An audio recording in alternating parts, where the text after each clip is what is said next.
یہ ہفتہ جس طرح صبر کے حوالے سے چل رہا ہے کہ صبر کی کیا اہمیت ہے، جس طرح قرآن مجید میں ہے بسم اللہ الرحمن الرحیم والعصر ان الانسان لفی خسر الا الذین آمنوا وعملوا الصالحات وتواصوا بالحق وتواصوا بالصبر۔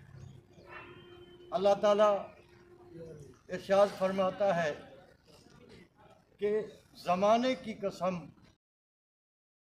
بارہا مقامات قرآن مجید میں ہے جہاں صبر کی تلقین کی گئی ہے کہ اے ایمان والو صبر کرو۔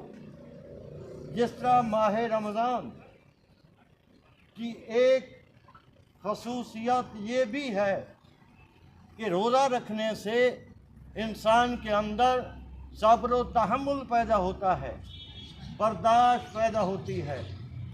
جس طرح سورۃ عصر میں اللہ تعالیٰ نے ارشاد فرمایا کہ ایمان والوں کی علامت ہے بھی یہی، ایمان والے وہی ہیں جو یقیناً صبر سے کام لیتے ہیں۔ جب انہیں کوئی مصیبت پہنچتی ہے، انہیں تکلیف پہنچتی ہے، وہ صبر سے کام لیتے ہیں، اور صبر کرنے والوں کو اللہ تعالیٰ پسند کرتا ہے۔ ان اللہ، سامنے دیکھو، بے شک اللہ تعالیٰ پسند کرتا ہے صبر۔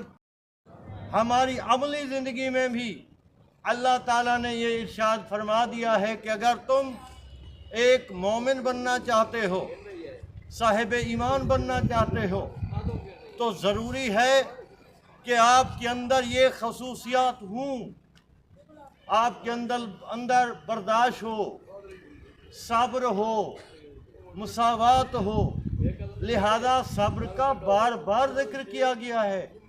جس طرح رسول کریم کی زندگی کا اگر ہم مطالعہ کریں تو ہمیں ہر قدم پر آپ کا صبر نظر آتا ہے۔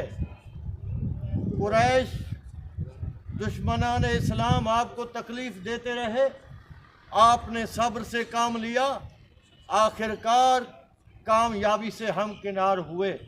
وہی دشمن جو آپ کو مارنا چاہتے تھے، آپ کے جانی دشمن تھے، اس صبر کی وجہ سے آپ کو خود صادق اور امین کہتے تھے۔ اس صبر کی وجہ سے فتح مکہ کے دن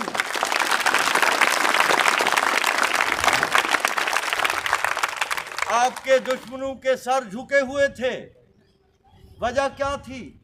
کہ آپ کے اندر صبر و استقامت تھی۔ لہذا جو لوگ اپنی زندگی میں صبر کو اپنا شیوا بنا لیتے ہیں، وہی لوگ کامیاب ہوتے ہیں۔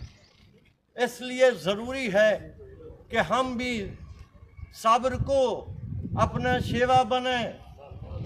ہر پہلو پر جب بھی ہمیں کوئی تکلیف پہنچے، کوئی مصیبت آئے، تو ہم صبر سے کام لیں۔